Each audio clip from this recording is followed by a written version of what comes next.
భారత రాజ్యాంగ నిర్మాత, భరతమాత ముద్దుబిడ్డ, భారతరత్న డాక్టర్ బాబాసాహెబ్ అంబేద్కర్ని అవమానిస్తూ పార్లమెంట్లో జరిగిన చర్చ సందర్భంగా కేంద్ర హోంమంత్రి అమిత్ షా చేసినటువంటి వ్యాఖ్యలు జాతి వ్యతిరేకమైనవిగాను, అంబేద్కర్ను అవమానించే విధంగాను ఉన్నాయి. దీన్ని సిపిఎం తీవ్రంగా ఖండిస్తున్నది.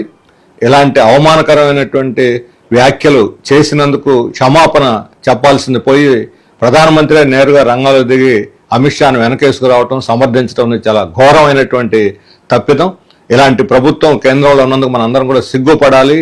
ఈరోజు 100 మంది 100 సార్లు అంబేద్కర్ని జపించే కన్నా దేవుణ్ణి ప్రార్థిస్తే 7 సార్లు స్వర్గానికి పోయి రావచ్చు అని చెప్పి అమిత్ షా చేసినటువంటిది కేవలం అంబేద్కర్ని అవమానించడమే కాదు, మత ఉద్రిక్తతలు పెంచేదానికి, ప్రజల్లో భావావేశాలను రగిల్చడానికి, దేశ ఐక్యతకి ప్రమాదకరమైనటువంటి వ్యాఖ్యలుగా వీటిని భావించాల్సి ఉంది.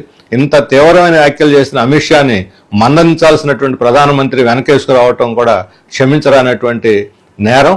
అందువల్ల ఇటువంటి ఒక హోమ్ మినిస్టర్ ఈరోజు భారత రాజ్యాంగం మీద ప్రమాణం చేసి పదవిలో ఉండి అనుభవిస్తున్నటువంటి అమిత్ షాకు ఆ పదవిలో కొనసాగేటువంటి నైతిక హక్కు లేదు. అలాంటి వాళ్ళు ఈ పదవికి తగరు అని చెప్పి సిపిఎం భావిస్తున్నది. ఆయన జాతికి క్షమాపణ చెప్పాలి, పదవి నుంచి వైదొలగాలని సిపిఎం డిమాండ్ చేస్తున్నది. దీని మీద యావత్ జాతి నిరసన వ్యక్తం చేయాలని విజ్ఞప్తి చేస్తున్నది.